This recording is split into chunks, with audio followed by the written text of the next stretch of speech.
2021 marca os 150 anos da proclamação de Santo Afonso Maria de Ligório como doutor da Igreja. O missionário redentorista teve uma grande contribuição teológica para a doutrina católica e recebeu esse título justamente por isso. No dia 11 de março de 1871, foi assinado o documento que proclama Santo Afonso como doutor da Igreja. E no dia 23 de março do mesmo ano, foi feita a solene proclamação do título. De forma remota, nós vamos conversar direto de Roma com o padre Rogério Gomes, doutor em Teologia Moral e conselheiro-geral da Congregação do Santíssimo Redentor. Bem-vindo, padre Rogério, seja muito bem-vindo aqui na TV Pai Eterno. Obrigado, Wellington.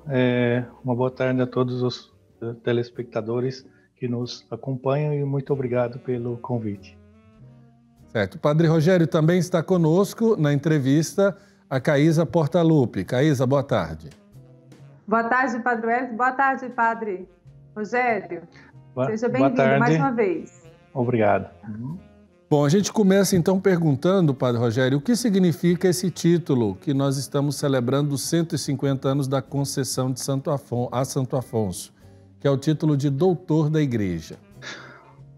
Esse título de doutor da Igreja, ele é um título que é dado a homens e mulheres cristãos que têm um saber notório e pelas várias contribuições que eles puderam dar ao longo de suas vidas à Igreja, né?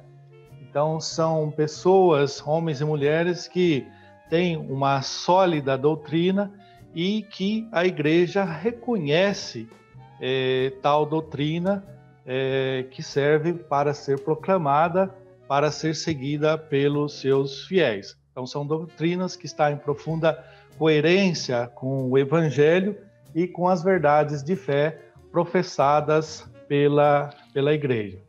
São homens e mulheres de profunda espiritualidade, de profunda mística, também de penitência e de estudo das Sagradas Escrituras e também pelos diversos campos da teologia. Ô, padre Rogério, como que foi? Fala um pouquinho do processo que aconteceu para que Santo Afonso Maria de Ligório recebesse esse título. Esse processo não foi assim muito rápido, ele dura mais ou menos 32 anos. E ele começa antes mesmo de Santo Afonso ser canonizado, ele começa antes de 1839, né? Já há um movimento para a declaração de Santo Afonso como doutor da Igreja. Esse movimento ele se esbarra em algumas questões. Primeiro, a recente morte de Santo Afonso. Santo Afonso ele não tem muito tempo que é morto. Então, isso obviamente, para se proclamar alguém como um doutor da Igreja, precisa saber se essa doutrina ela vai realmente ser sólida e vai ser subsistente para toda a Igreja. E depois as próprias regras que a Igreja ela havia colocado para se decretar alguém como doutora da Igreja. Depois houve também uma tentativa, vamos dizer assim, de dificultar a titulação de Afonso por parte de alguns jesuítas que declaravam que a doutrina de Santo Afonso ela não era uma doutrina original, né? Mas o próprio superior-geral dos jesuítas, depois de um tempo, ele vai assinar essa petição também para que Afonso seja declarado doutor da Igreja. Uma outra dificuldade também era que o Instituto Redentorista também estava passando por um momento de divisão interna. Declarar Afonso como o doutor da Igreja também era visto como uma possibilidade de resgatar, de unificar o Instituto, né? E então aí começa um movimento. Esse movimento vai primeiro de coletar a assinatura dos bispos aos vários episcopados ao redor do mundo. Então se começa pela Conferência dos Estados Unidos, depois se estende aqui na Europa, o episcopado alemão, o episcopado francês, o episcopado inglês, e há muita adesão. Alguns aderem, né? Há uma adesão muito importante, outros são muito reticentes. Por que são reticentes? Por falta de conhecimento do próprio pensamento de Santo Afonso, e que alguns consideravam muito rigorista ou outros demasiado avançado. Então você tem essas questões também. E outras questões políticas próprias da igreja local, especialmente de alguns temas também que Afonso criticou na época dos reinos, né? Mas mesmo assim, o padre Mouron, que foi quem encampou esse processo, ele consegue um número de assinaturas muito importantes. Por exemplo, 39 cardeais, 10 patriarcas, 135 arcebispos e 544 bispos, né? Então, essa petição total, ela tem 728 assinaturas. Então, um bom número, né?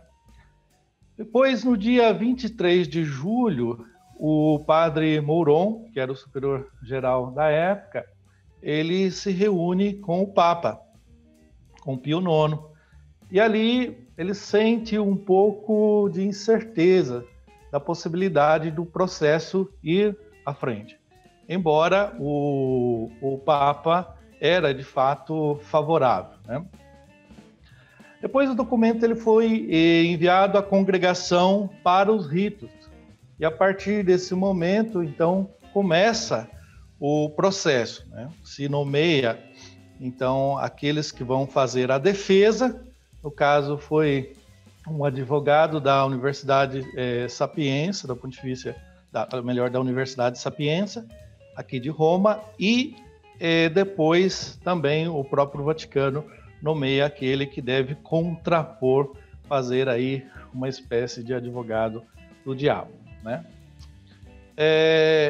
Por várias razões, esse processo ele acaba sendo um pouco protelado, né? Os cardeais eles não conseguem fazer vamos dizer, o colégio a equipe de cardeais não consegue fazer esta reunião para decidir fechar este processo.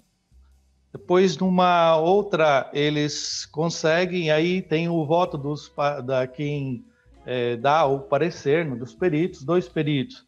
Um perito é favorável e o outro é contra, né? Então, nisso, depois daí, se faz o colégio ali dos cardeais e se argumenta em favor e contra, e no final, por unanimidade, então Afonso, ele é declarado, aí no dia 11 de março, ele é declarado, então, doutor da Igreja. Então, foi para o mundo redentorista algo muito importante, mas também que gerou muitas críticas por parte da imprensa laica e tudo mais, né?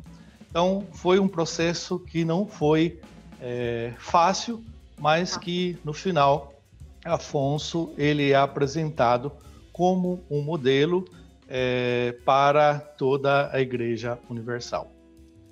Agora, Padre Rogério, muita gente aqui no Brasil conhece os filhos de Santo Afonso, mas não conhecem o pai propriamente dito, né? Nós, como redentoristas, por estarmos presentes em grandes centros de evangelização, as pessoas às vezes nos ligam a devoções mais populares, como São Geraldo e as devoções que nós conduzimos nesses santuários. Eu queria perguntar para o senhor, de um modo pedagógico para quem está em casa, em que área da teologia Santo Afonso atua para ser considerado, então, doutor da Igreja? No caso, para ser declarado doutor da Igreja, o que vai ser examinado especificamente é a sua doutrina moral, a sua teologia moral, né? embora todo o conjunto da obra de Santo Afonso, ela é muito importante. Afonso foi um escritor muito profícuo, muito frutuoso. Ele tem aí mais de 111 obras, mais ou menos esse é o número, né? Então, é claro que esse conjunto de obras, ele vai ter o seu peso, mas para o processo da declaração de Afonso como doutor da Igreja, o que vai passar é exatamente a ser analisado é toda a sua doutrina da teologia moral que ele, ao longo de sua vida, ele vai formulando. E Padre Rogério, as pessoas que estão em casa às vezes pensam que Santo Afonso, lógico que falando perto do Senhor, diante do Senhor, do Padre Wellington, eu conheço um pouco de Santo Afonso, mas o que eu conheço, ele teve uma vida muito simples, dedicada aos pobres, então foi aquele homem que evangelizou com atitudes, com as virtudes que ele vivia, com tudo, então com certeza tudo isso contribuiu para que ele pudesse receber esse título. Exatamente, ou seja, é todo um processo, né? Uma vida marcada. Por exemplo, uma das características para ser doutor da Igreja é exatamente a sua vida de santidade, né? E Afonso, ele vive essa dinâmica muito intensa na sua vida, né? Afonso, antes de entrar para a congregação, ele era um padre diocesano, quer dizer, antes dele fundar a congregação, ele era um padre diocesano, né? Então, e antes de ser padre, ele era um advogado e ele tem uma vida mística intensa. Além dessa vida mística intensa, ele também tem um trabalho muito importante, que é de estar junto com os pobres, ali no caso do Hospital dos Incuráveis, onde ele dá assistência a tantas pessoas doentes. Depois, a razão dele fundar a congregação, ela se dá por ver o sofrimento das pessoas, né, que são abandonadas até mesmo pela própria igreja, né, os cabreiros. Então, Afonso ele se comove diante disso e ele passa também a falar de um Deus que é acolhedor, um Deus misericordioso, que está exatamente ao lado dos pobres, dos indefesos. Agora, olhando para aquele tempo da proclamação, Padre Rogério, nós temos na frente da barca de Pedro, né, à frente da igreja, o Papa Pio IX. Existe uma história, uma proximidade histórica muito grande com Pio IX e com os missionários redentoristas, né? Sim, o Pio IX ele tem uma devoção muito grande a Maria, né? Então isso também está relacionado à própria questão do perpétuo socorro, a proclamação, por exemplo, do dogma da infalibilidade papal. Aqui na nossa casa, aqui em Roma, tem aí a sala onde foi redigido o dogma, né? Exatamente da questão de Maria, da Imaculada Conceição. E então você tem vários aspectos que nos ligam aí a esse Papa, bem como as situações históricas que foram vivenciadas, né, também que ele vivenciou do seu tempo, as divisões dos impérios aqui, né, e também tudo isso, obviamente, com seus custos históricos, né, e as consequências que isso também tem para a vida da Igreja, né. E foi um Papa também que promoveu a questão da devoção ao Sagrado Coração. Isso é muito interessante. Então, é um Papa que está muito ligado à devoção popular, né? Tem uma relação, então, sobretudo, especialmente por essa questão de Maria. E depois tem uma relação também porque em todo o trabalho feito, né, para se declarar Afonso como doutor da Igreja, a defesa de Afonso sobre a questão da infalibilidade papal também. Ótimo. Ô Padre Rogério, e a questão das obras que Santo Afonso deixou? Quantas foram? E o senhor falou já que era considerado os ensinamentos dele um ensinamento rigoroso, por muitos era considerado. Mas nessas obras, nós podemos encontrar, com certeza, situações, coisas, ensinamentos que podem ser aplicados na nossa vida nos dias de hoje. Sim. O rigor de Afonso, ele é vamos dizer, um rigor teológico, ele não é um rigor moral, né? Isso é uma diferença nesse sentido, né? Porque esse rigor teológico, ele está relacionado à doutrina. Do ponto de vista moral, Afonso, ele dá uma abertura muito grande, no aspecto de uma cultura que era extremamente rigorista, na época do jansenismo, que era um movimento em que basicamente o ser humano estava perdido, né? Não se podia salvar porque era pecador. Afonso, ele vai falar, não, o ser humano está salvo porque nós acreditamos nessa dimensão da redenção divina, que Deus que desce da cruz, né, para nos salvar, morre na cruz para nos salvar, ele se encarna, né, para nos salvar lá no Menino de Belém, e tantos outros aspectos. Então, Afonso, em todo o seu background teológico e espiritual, ele vai trabalhar essas dimensões dessa experiência de Deus que se dá na vida, né? O que é importante? Importante colocar Afonso no seu contexto, né? Como todo autor antigo, ele é fruto de um tempo. Então, vamos dizer, hoje, por exemplo, né? Hoje não dá para aplicar tal qual a doutrina, vamos dizer, moral de Santo Afonso para os dias de hoje. Quer dizer, os tempos mudaram. O que nós podemos trazer para a realidade hoje? É a capacidade criativa e iluminadora de um santo que foi capaz de ler os sinais dos seus tempos, do seu tempo, e interpretar isso e dar respostas, né? Então, esta inspiração para hoje, ela nos serve muito. E, claro, retomando aquilo que é importante da sua obra, da sua doutrina, para que a gente reflita sobre uma abertura muito maior aí de consciência e tantos outros temas que ele trabalhou. Agora, Padre Rogério, o senhor está em Roma e aí bem pertinho da casa, né? Poderíamos dizer bem unido aí na estrutura física do governo geral, está a Academia Alfonsiana.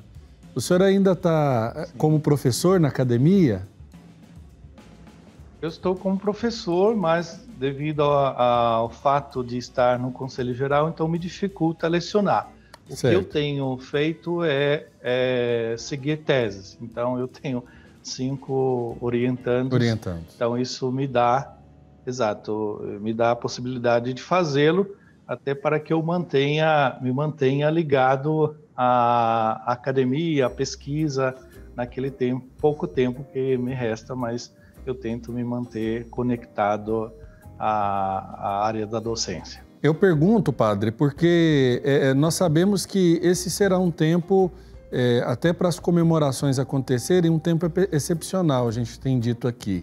Como é que a Academia Alfonsiana, os redentoristas aí em Roma vão celebrar esses 150 anos de proclamação de Santo Afonso como doutor da Igreja? No dia 24 agora, de março, a Academia vai promover uma jornada de estudos, né? Então, ela vai trabalhar, por exemplo, até alguns temas, né? Afonso de Ligório, doutor da Igreja, né? Um santo para o nosso tempo, né? Depois a moral alfonsiana, vai fazer uma retrospectiva histórica, né? Da sua moral. A relação entre graça e consciência no processo de discernimento moral de Santo Afonso, a atualidade da proposta moral de Santo Afonso, né? Então, são esses temas que serão trabalhados aqui nessa jornada de estudos que nós vamos ter. Uma forma de comemorar né, relembrar esse fato tão importante para nós redentoristas, mas que não fica só com a gente, é para toda a igreja, né? Então, nós estamos alegres por celebrar, porque nosso pai, nosso patrono dos moralistas e confessores, mas felizes porque Afonso é da igreja. Eu acho que é bom a gente lembrar que o evento também vai ser transmitido pelo canal da Academia Alfonsiana no YouTube, né? Então, todas as pessoas, né, que estão fora de Roma poderão acompanhar esse evento. Exatamente. Então, é uma oportunidade também de conhecer melhor o pensamento de Santo Afonso, né? O seu pensamento moral. E, claro, para se falar de Afonso, Afonso é um pensador complexo, né? Então, se entra em outros aspectos de sua vida também. E como leiga, eu quero dizer que vai valer muito a pena acompanhar, porque as coisas que eu já li de Santo Afonso nos ensina muito a deixar-nos conduzir pela vontade de Deus. Desde quando ele tinha tudo lá, sendo advogado, renomeado, bem-sucedido, ele abandonou tudo para seguir e fazer a vontade de Deus. O que nós tanto precisamos hoje, né, Padre Rogério? Diante de tudo que estamos vivendo, temos essa disponibilidade para fazer a vontade de Deus.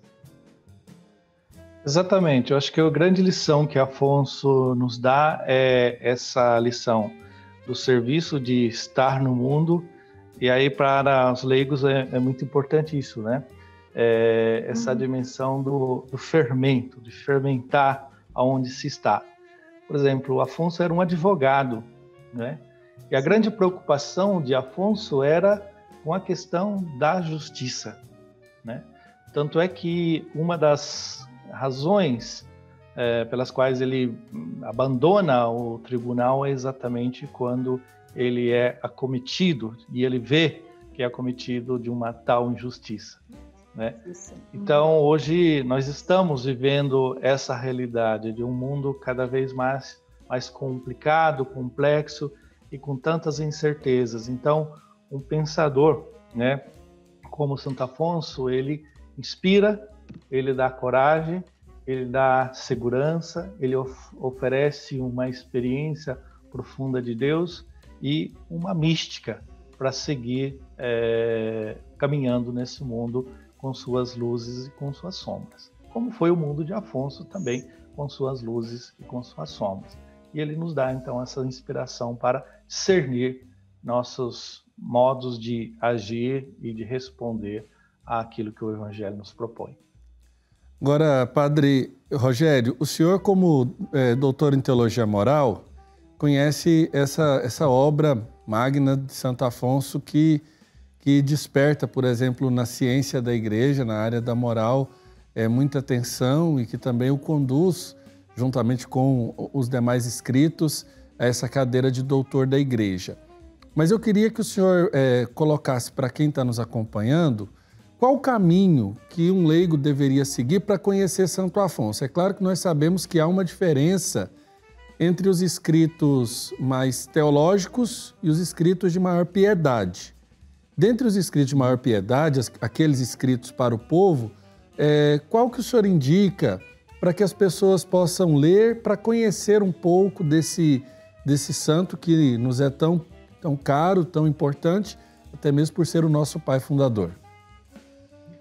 Acho que a prática do amor a Jesus Cristo, ela é muito importante, né?